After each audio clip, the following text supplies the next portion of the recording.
everybody. It's your girl Angie. Welcome back to Kiss My Cheeks TV. Excuse my bag of press on nails. I'm trying to pick out because I told my niece I was going to send her a ton of nails because I bought about 50 pair of nails off of Shein. And I told my niece I would send her some because I didn't really like the Shein nails. But then my sister was like, she can't have them if they that long. I ain't gonna let her wear them. So I gotta go through the nails and figure out what my niece can wear and what she cannot wear. But look, y'all, I finally pressed a little bit on my fingers. I think I did a good job with the press-ons. I like the color. It's not really a design, but if you probably can't see it, but it's like a light shifting chrome pink, and like in the light they shift to purple and green. So I kind of a little bit flashy. I can still type at work. I am going to try out some longer nails next. I might get into some of these Shein nails and we'll see. I might donate them to somebody else. I don't know. But we're here to talk about what are we talking about? It ain't the damn challenge. Damn Real Housewives of Atlanta. I'm going to try to muster up a couple of things to say. The episode, I was hyped up for the episode, number one, because I've been waiting for the Portia and Shamia sit down. I've been waiting to see what Shamia was going to say, and I guess she didn't say nothing, but we'll get there. And then Portia was on Instagram sending out messages like, I got the episode a day early, not too much on my mama. You better watch what you say about my mama. And I was like, oh, Shamia going in. She done brought Mama Diane in it. So I'm watching and waiting. And I don't even think Shamia said that lady name. This is all a scheme that Todd came up with to bring us the bullish. You know, because that lady barely said your mama name and you all on Instagram hyping it up like you better not say nothing about my mama. And I mean, just 2 days ago, you put out every happy birthday picture from the time y'all was 5 to 45. We done seen decades of pictures and you wishing her happy birthday. And Shamia, you really deserve this. You deserve to be celebrated. And then 2 days later, not too much on my mama.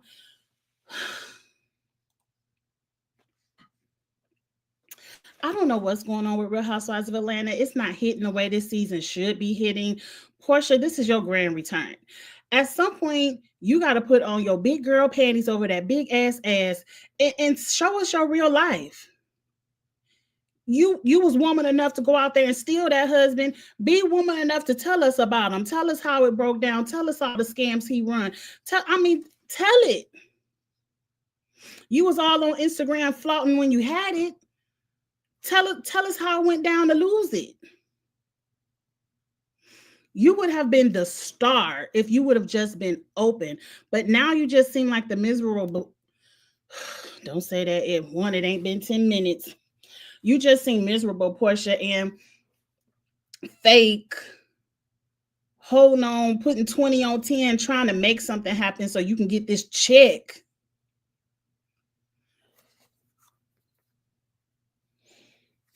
But really, it's all of y'all. The only person that's entertaining me right now is Angela. And it's not because we share the same name. She the only one that's giving out some quotables. She's the only one that's stirring the pot, moving the scene along, playing the game. Hell, Britt right now is getting the Kenya treatment. Was she even on the episode?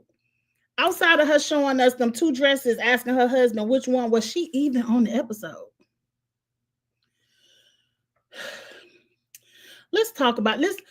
I ain't take no notes this week because I wasn't entertained and it wasn't too much for me really to care about. I really only want to talk about Drew, Portia, and Shamia. But let's get the stragglers out the way. Who all on the show? Britt. All Britt had going on was showing her husband which dress, and we know she getting ready to catch a flight and go to a wedding. Brit, you been stirring up all that shit with Kenya, and you talked about my ring. You can't find nobody else to fight with. You can't stir up no more shit to keep your place on this show. You supposed to be the big dog that got the big dog, OG big dog kicked off. And the best you could do is show us dresses and have your husband go fight talk with your sisters in them. Kelly, were you even on the episode? I mean, we saw Kelly teaching her daughter how to drive, and I've been there. I've been there. You supposed to start in the parking lot. That girl almost crashed into about 2, 3 cars on camera. But anyway, and that's it. I mean,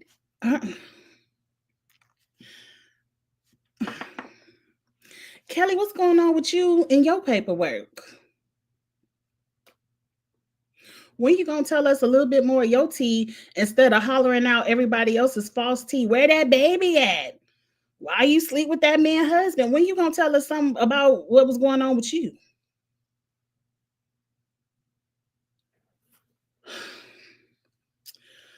Let's get Angela out the way. Angela ain't do too much this week. A lot of people was complaining about her husband Charles and stuff. And Angela and her husband don't bother me. I guess tell a little bit of my tea. I get Angela and her husband's dynamic because my husband act like 95% like that, except for he don't have all that anger issue that Charles Oakley seems to have. He not that angry, but he act like a grumpy old man. Like he don't care. He ain't about to do too much. But the love is there. And when you know somebody and you love somebody that has that kind of personality, it ain't for everybody else to understand. Because y'all talking about Charles, but don't nobody want to be up with y'all man either. I kind of understood where Charles was coming from because Angela's mother came over, and I did hear through the YouTube streets that her mother has, I guess, passed since this scene was recorded. Condolences. And you know, it's amazing that you can at least relive this moment with your mother on Real Housewives of Atlanta. But Angela's mother came over, and Angela was a little bit in her feelings because the mama, I don't think she sold Angela in the house, but they bought their own house. And Angela was like, I always wanted to be able to take care of my mom, and I'm a little bit hurt that, you know, I gave her this gift and she went out and bought her own house. Look, I can see both sides of this coin. If one, my parents aren't in a position where they need me to take care of them, they still slide me $20 every once in a while. But it does bring me great joy when I can do something really big for my parents. Like I remember for my mom's 70th birthday, me and my sister, and it was during COVID, me and my sister went all out and we did like a family dinner and we decorated it. Like we went all out for her 70th birthday. And it brings me joy to do things for the people I love. So I understand where Angela is coming from. But on the flip side, no matter how old you are, it seemed like that gift of a house in a car came with stipulations because that grandchild thought she was running. It ain't been 10 minutes. That grandchild thought she was running things. You bought her that car, why I can't drive it? You bought them that house, why I can't be in it? Like, and sometimes, especially when it's drama between the sisters, because you notice that sister, she was saying her sister's name, but the sister must not have signed the release because that name was bleeped. We don't know. I don't know Angela's sister name. I don't know. Like, even Britt could say her sister's name. Britt could show her family pictures. Angela put that family picture and that sister was blurred out. So whatever beef it is with that sister, there's tension there. I don't understand that kind of tension because me and my sister ain't never fell out like that where we couldn't talk. Like we have made each other upset, but we apologize and move on. We ain't never been to the point where we ain't talking for any amount of time. No. So I don't understand that dynamic, but some people don't want you to give them nothing if it comes with stipulations. And for me, I know don't want to live in your house, and my niece or my granddaughter is running at the mouth, being disrespecting me, telling me what I can and cannot do in said house because her mama paid for it. No, you can have that. I can pay for my own. It's nice. Free rent is real nice, but some people don't want to deal with that headache, especially if they don't need it. And I'm assuming since they was able to get up and go buy their own in this economy, these interest rates, I'm assuming that they wasn't gonna be homeless without it. So Angela, just let it go. It might bring peace into you and your sister's relationship because you're not financing her lifestyle anymore. It might. They still driving that car. But anyway, I do hope you and your sister can work it out. It probably won't happen on camera, but even off camera, I wish the best for you, Angela. And I really do like Angela because Angela's the only one getting to the real. And that's why I don't agree with Charles on that. I do think you got to let grown people be grown, but as long as you have breath in your body and y'all ain't did nothing too downright and dirty to each other, always reach out to your sister. Always try to work it out because you never know when that last day will be the last. Maybe it's unfortunate, but sometimes losing a parent that might bring the sisters closer together so you all could grieve together. I hope so. I wish the best. But that's really all Angela gave this week. And leave her and her husband alone, because if she like it, let her look. You should love it. Worry about what your trifling man doing. Anyway, I ain't have to say all that. Anyway, moving on. We could say how we feel for real. It's been 10 minutes. Let's get Drew out the way, and then I'm going to say Portia and Shamia for last. Drew is still crying in the car because Ralph wants her lawyer. I don't know these legal terms. What is it? Not vindicated. Ralph wants, is it recused? Ralph wants Drew's lawyer to be fired, pretty much taken off the case. I didn't understand why, because Drew had an LLC and then Ralph was trying to take it, so she started another LLC. Look, I don't believe none of it. I don't believe what they got over there, them workout DVDs, pump it up with Drew, pushing it with Drew. I mean, what does Drew have in this LLC? What Drew got going on? Anyway, I don't understand. This is why I don't believe everything Drew is saying. Now, I ain't no legalese person. I ain't went to nobody law school. I do understand debits and credits, but I might get some legal stuff wrong. But I don't understand how Drew can submit all of her financial documentation and everything in this proceeding she's losing. But Ralph can sit over there and nobody knows how much money he makes. They don't know how much money in his bank account. They don't know what's going on with his credit cards. And he's winning all the motions. And he's defying the legal system, because how many times Drew said they asked for his financial documents? I've heard at least twice. And Ralph is just like, I ain't giving y'all nothing. And y'all gonna fire her lawyer. It doesn't make common sense to me. It doesn't make common sense to me that, and maybe I just watched too much Judge Judy. I don't know. Because Judge Judy be like, well, you ain't got the evidence she asked for. She don't give a damn about nothing you got to say.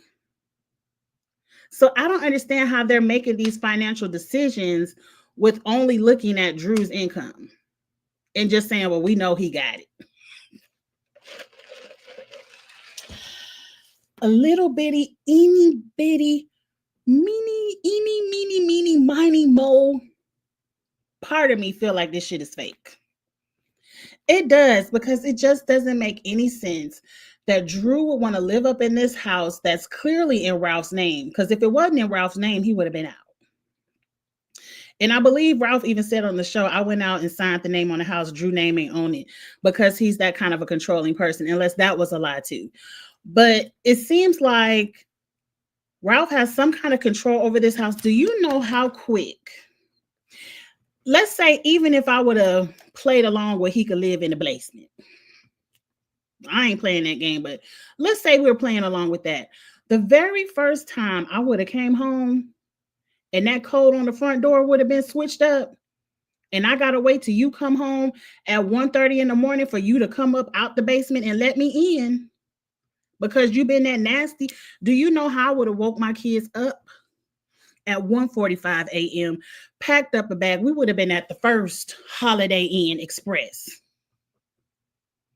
Bitch, you ain't gonna play me twice. I done already got played by the judge and allowing you to live in this basement and being all uncomfortable, and I got to move out every other weekend so you and the kids could play Happy Daddy Land. Uh-uh. Drew, I don't understand what's going on in your mental, but I'm not dealing with any of that bullshit. I would have immediately got my children and got the hell up out of that house. And the next day, I would have came back and got the rest of our clothes, and you could have all the rest of that shit because the judge would divvy up the assets anyway. Y'all got Drew, you already said y'all got to sell that house anyway. So what y'all sitting up in there for? You acting like you ain't just got this Bravo check. What happened to all these residuals you was bragging about paying Pilar's PJ? It looked like, I mean, tuition. It looked like instead of worrying about Pilar's college tuition, you need to be worrying about where you gonna lay your head with them residuals. Because it ain't no way I'm gonna let Ralph play in my face. I will let him have that big ass house to himself just so I can have my peace. That's why I don't believe like it. It don't make sense. And I know people do this every day, all day. We all watch TikTok, Instagram, and be in other people's business. People really do be separated or divorced, living in the same house on different sides of the house. They do it. I don't understand it because at my age, my peace is worth everything. It's worth more than saying I live in a $2-3 million house. It's worth more than the clout of being on Real Housewives of Atlanta. I'm protecting my peace at all costs. And let's just loop in the children. So the mama comes in town. What were they drinking out of them wine glasses that look like milk? I love this drink called a buttery nipple. Ugh. Now, it wasn't a buttery nipple because a buttery nipple looks more like caramel milk. That looked like straight up 2% milk. I don't know what the hell they was drinking. Maybe it was some eggnog, but it wasn't Christmas time. But anyway, buttery nipples are it's a shot of vodka, butterscotch liqueur, and some kind of Bailey's cream. And I usually get a caramel flavored Bailey's cream. And then you shake it up and pour. You could drink it as a shot or pour it over ice. I pour mine over ice and drink it like a drink. If you didn't have to buy like 3-4 bottles of liquor to make a buttery nipple, I have me some. They are so good. Oh, they so good. But I know that wasn't what Drew and her mom was drinking. But anyway, to what they were talking about. Drew's mother is checking Drew, and Drew is crying. The first thing she said, these kids is bad. You see this big ass white sofa you got over here? They think it's the trampoline park. They jumping all over the furniture. They ain't listening to shit I got to say. It's something going on. If I can't control the kids, it's a problem. If that don't sound like my grandma, my auntie, my mama, I saw all of them in that moment. What the hell are they doing up on this furniture? These kids is bad. And Drew, why are you crying? We just seen you count to 25 with that little girl about 5 episodes ago, and she straight up looked at your face and was like, I don't care how high you count. I ain't getting my hair combed. So we already know they ain't listening to nothing you got to say. But Drew got to crying because I get it. And then was real tears. Portia, take a lesson. Take a lesson, Portia. But anyway, I get it. People run down on you about your kids and you feel like a bad parent. I don't know why Drew believe these kids don't know what's going on with they have so much access to social media, and if they don't, their friends do, and their friends are at school telling them all y'all business. You should have been sat down with them children when y'all was playing Mario Kart, trying to go down to the courthouse to see who could be first, filing paperwork. You should have told you got to have a hard conversation one day. You think the kids think daddy living in the basement for fun? You got to leave every other weekend. I mean, you could play off you going to do you a Tubi movie or something, but just have an honest conversation with the children, because when you let them make up the scenario in their own mind, yeah, they probably thinking the worst. Divorce is already a hard enough word to navigate children through, and you sitting up here and not even having honest conversations with them about it. You sitting up here acting like, oh, this is what everybody do. And can you imagine all the toxic stuff and toxic arguments they've heard you all had through them walls? I'm talking about you ain't think the kids would know. You ain't think this would affect the kids because you ain't told them yet. Whatever, Drew. Then Drew sits down and tell her mom, but you know what? Ralph may be full of shit and he trying to take all my money, but we ain't never co-parented better than right now. That's the silver lining. Mother, thank you. Because somebody had to knock Drew in the head. How can you be co-parenting well when he's trying to take all of your money and drag your name through the mud on social media? A man who wants to co-parent well with the mother of their child wants the mother of their child to be well.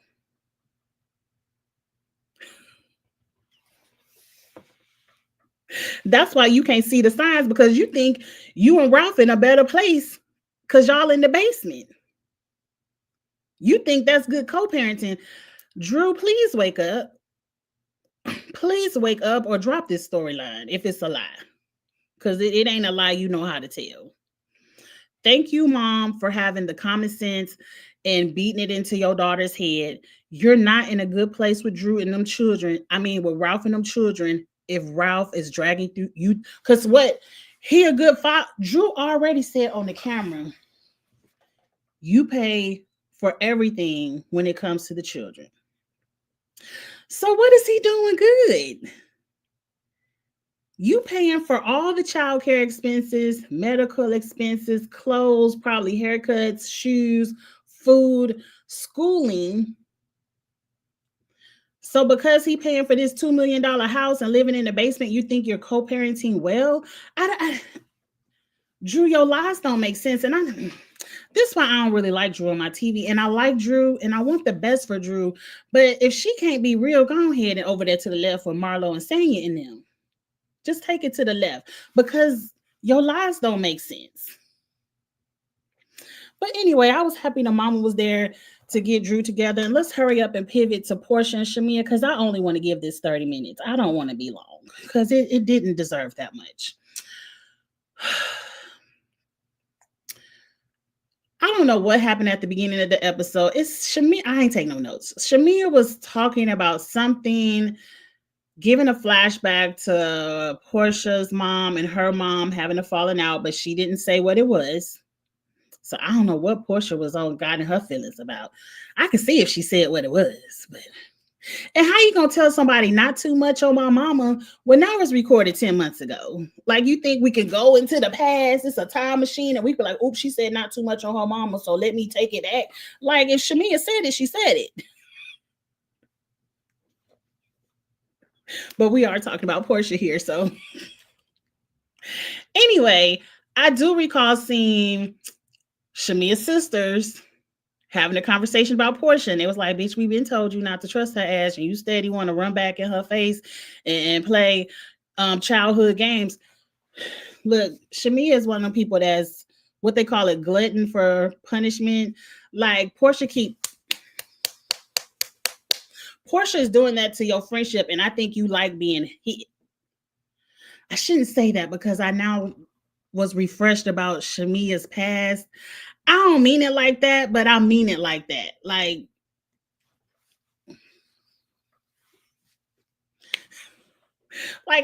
it's not like I don't understand what it is about Shamia. Like, Portia keeps showing you who she is, and you stay not believing her.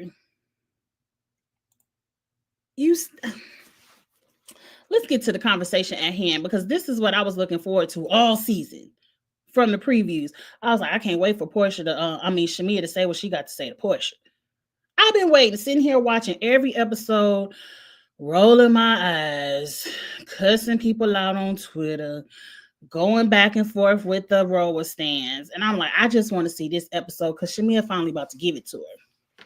And Shamia started, and then here go Portia. As soon as that sigh would have came out of Portia's mouth, I would have grabbed my purse and exited stage left. Shamia, I would have respected you so much if in that moment you would have gave Portia your ass the kiss. Like, bitch, you need a deep breath. When you get your breath together, call me. Because when you catch your breath, let me know. But I'm going to the car. I wouldn't even have played with Portia in that moment. Because from that moment, you knew. From that moment, you knew Portia was getting ready to play in your face. Then she was like, well, girl, you tired? You need a nap? I'm boring you? And Portia was like, I'm just so uncomfortable. What you uncomfortable for? I thought you was the one who had the beef. What you uncomfortable for? Portia is very uncomfortable when she's faced with her truth. And then Shamia talking about, I just want you to be the Portia I know off camera, not this Portia you playing on camera. And Portia like, don't play me enough money to be real. That's why we ain't heard shit about Simon. They ain't gave her enough coins. They probably gave it all to Kenya. I'm sure. And she was like, and Shamia's like, see, that's what I'm saying. I got to deal with fake ass Portia. And then you can come on here and talk about me and do this. And then I got to, Shamia. Then Portia does her dramatic walk off. See, you lost it right there. That's why I said, as soon as Portia would have went like, I would have walked off. I would have had the moment. I would have grabbed my Gucci bag and hit the exit, and I wouldn't have came back. Portia in the bathroom, you can handle this. It's going to be okay.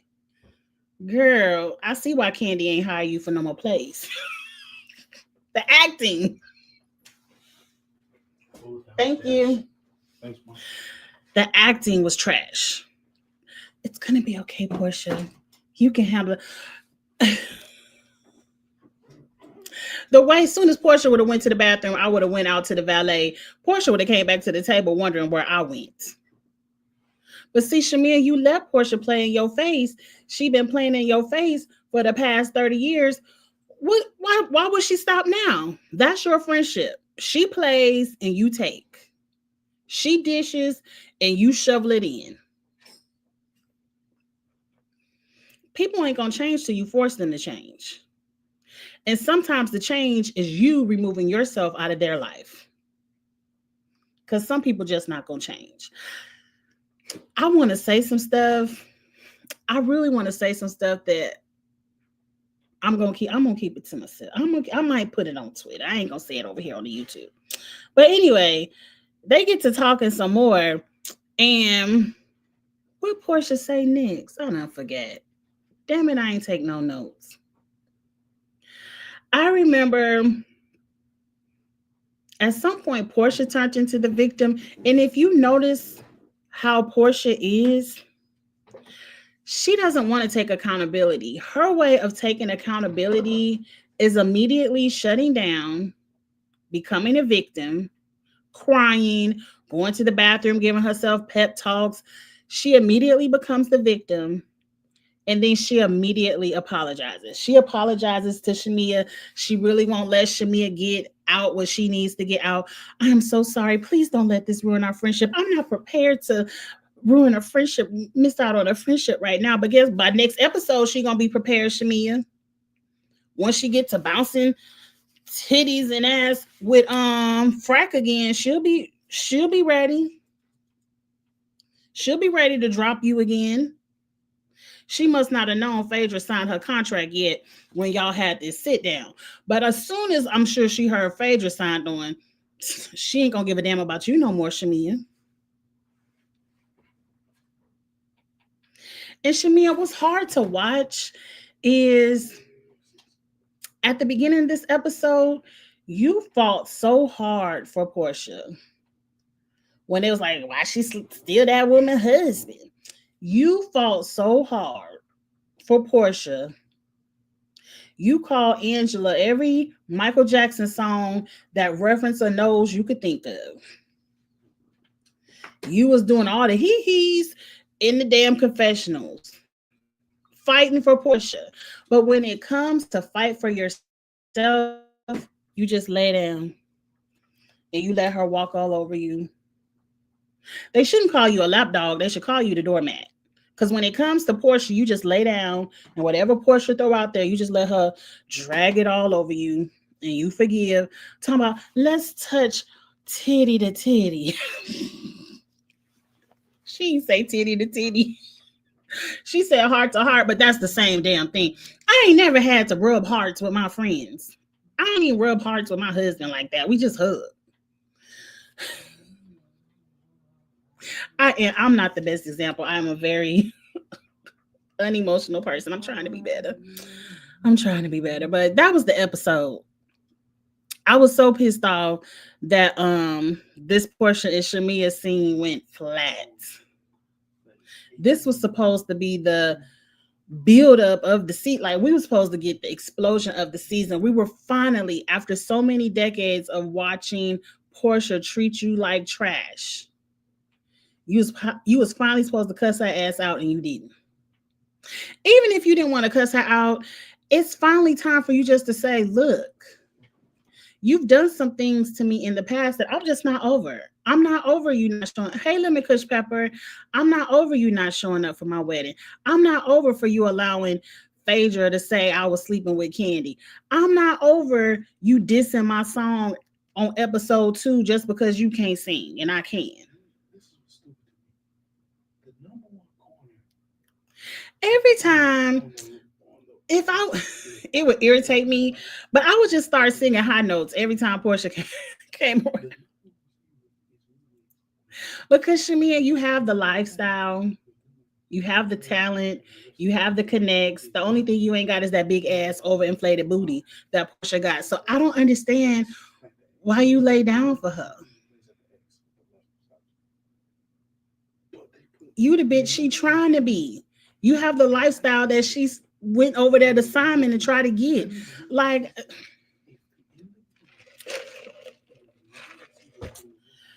maybe you'll get around to it, come to the reunion, but hell, she done told your ass happy birthday now, so you probably really done. The door probably back open. All it took was a couple of happy birthday pictures, and the door is back open. All right, y'all, that's the episode. I have nothing to look forward to next week. I don't really give a damn that Phaedra coming back. I'm actually pissed off that Phaedra coming back. I'm not a huge Phaedra fan. I love Phaedra on Traders, but it's just gonna be a whole bunch of titty bouncing and ass shaking, and I don't want to see that. But Phaedra might give us a couple of good reads. The only one reading right now is Angela, so at least Phaedra might could do that. We'll see, y'all. We'll see. Anyway, I'm about to get off of here and talk about Survivor. At least I'm a little bit more excited about hiccups to talk about Survivor because it's finale week. And I just want to give my thoughts on the jury management. If you care about Survivor 48, stick around. I'm getting into that live up next. If not, I'll be back next Monday for whatever Phaedra got going on the show. They out there playing golf in designer heels and luxury suits. I'm already ready to fast forward. Already ready to fast forward. But anyway, we're going to see what they got going on. I'll holler at y'all later. Like, comment, share, subscribe. I'll get at y'all next week for the Atlanta girls. Bye.